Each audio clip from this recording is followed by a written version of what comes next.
My name's Dustin. And I'm Ryan. And welcome to another informative episode of Reptile Dysfunction. Are you excited to be here, Ryan? Yes.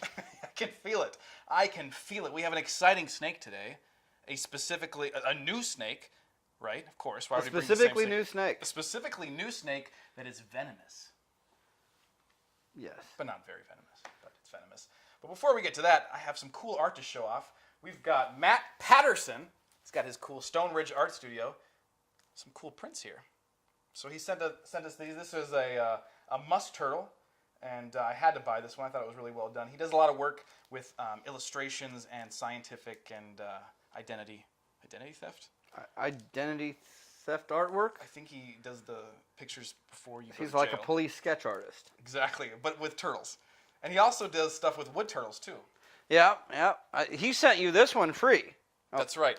He hooked me up. We're famous. We made the big time, Ryan. These are wood turtles. Wood turtles.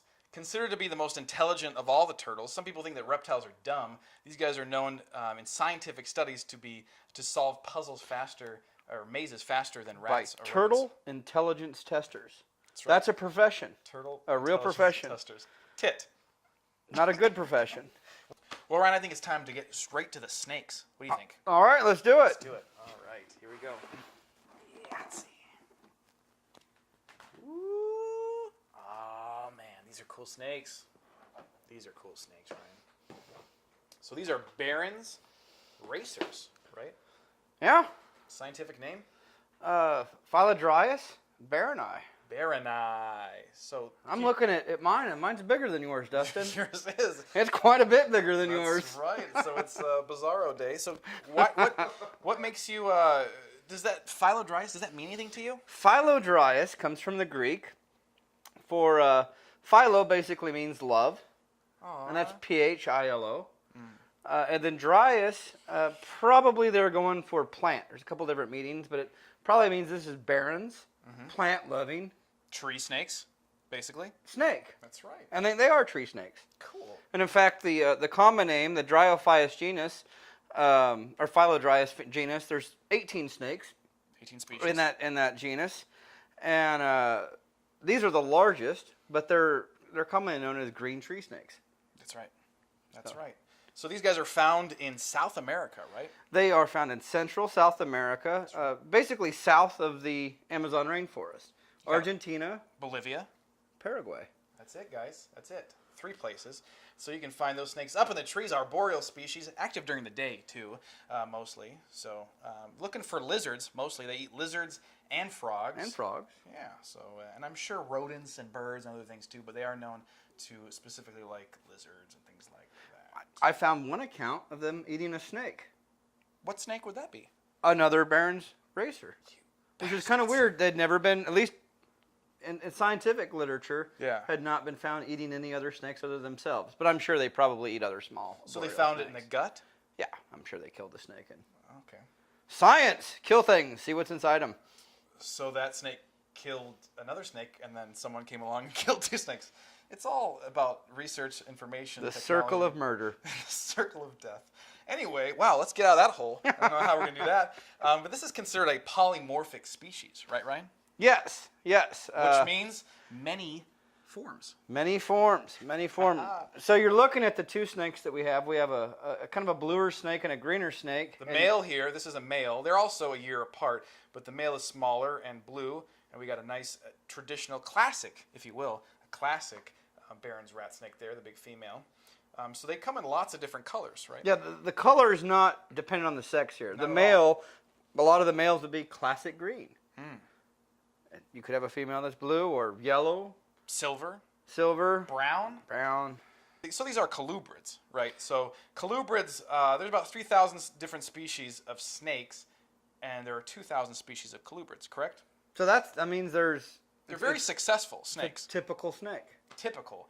I mean, I would hardly call these guys typical. Look at that rounded nose. Let's get a close-up of that nose. They do have a very cool nose. So if you're in the United States and you see a snake in your backyard, it's probably a colubrid. Chances are, yes. That's right. Most snakes you have in this country. Your rat snakes, your hognose snakes. Bull snakes. Garter snakes. Yeah, gopher, all that kind of stuff. Yeah, all that stuff. They're all colubrids. So, but most colubrids are not venomous, right? No, and that's actually, we should say sort of a safety thing here. Yes. We are free handling these snakes. Yeah. Not necessarily something that we would recommend. These guys are mildly venomous. We actually, before we did the show, we kind of messed with the animals and saw their demeanor, and we're like, okay, these guys seems pretty calm. Yeah. And for the show, it looks pretty good that we're just handling them.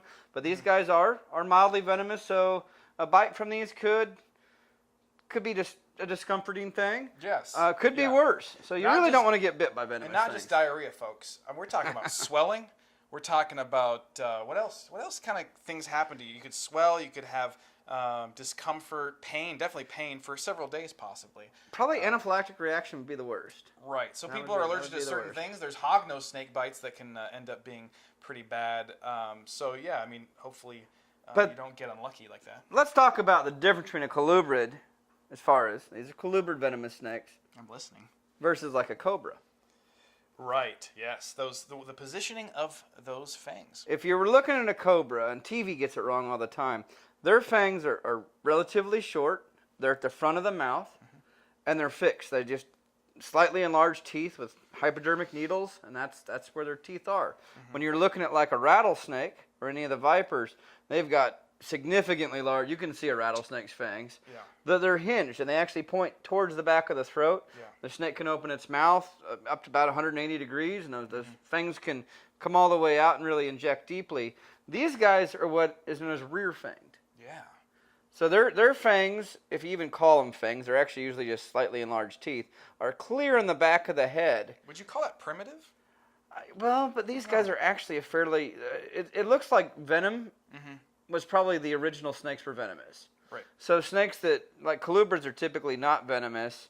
They've lost it and then kind of re-involved it. I think is the current thought on that. Okay. But it's not a very efficient venom delivery system compared to some of the other ways to do it. Seems odd. These guys don't use their venom that much. No, these are typically they're going to constrict their prey too right away and kill them that way and then swallow them. But I guess it's nice to have a backup, right? It is, and they might be something a lot of like hognose snakes may hold on to an animal, and then they kind of chew on it, and that venom comes out. Get it in there. So you see a lot of people that talk about rear fang venomous snakes as not being very, very dangerous, and these guys are not considered to be very dangerous, although it's not very well studied. But a couple very famous herpetologists considered rear fang snakes not to be terribly dangerous. And Ryan, are they still alive? no, they're not. No. So we recommend taking all safety measures when you're dealing with venomous So snakes. boomslings are the boomsling and twig. Twig snake was Twig what snake killed Mertens. Schmidt got killed by a boomslang. Yeah, so don't be free handling boom slings and those snakes. I mean, we've come a long way since the 50s, but still, it's good to be careful. Our buddy Chris has these snakes and says that they're handleable and they are very sweet and well fed. They're not hungry. No, these guys are pretty chill. so that's why we're able to do this, but it is a good idea to be careful for sure. Being safe, what we're all about. So these guys are known to lay a lot of eggs, right? Yeah, as far as reproduction goes, they I'm sure in the wild might be seasonally reproductive, but all I could find as far as captive accounts is they literally will lay eggs year round. They'll have up to and slightly over 20 eggs in a clutch for a large female. That's a lot. It is, although average they say is about 10. I'm a big fan of these snakes. They are really cool. They got the little snoots are cool. The They blue got that- coloration with the black stripe is particularly striking. A sensual snake, if I can say. There's a word for having move on. the dark top being, or the top part being dark and the bottom part Counter being... shading. There you go. Counter shading. Dolphins have that. And then it usually is aquatic stuff, but these are boreal. But I suppose if they're up in a tree, Yeah. that lighter color looks... The sky looks like the lighter color, and then from below. I don't know. See, if you look like this, I'm from Kansas. If the sky's that color, you got tornadoes. We've really delved deep into every aspect of the snake. I'm a big fan, like I said. Thank you very much for watching this episode Of Reptile Dysfunction. My name's Dustin, I'm Ryan. and please do take care. And be safe.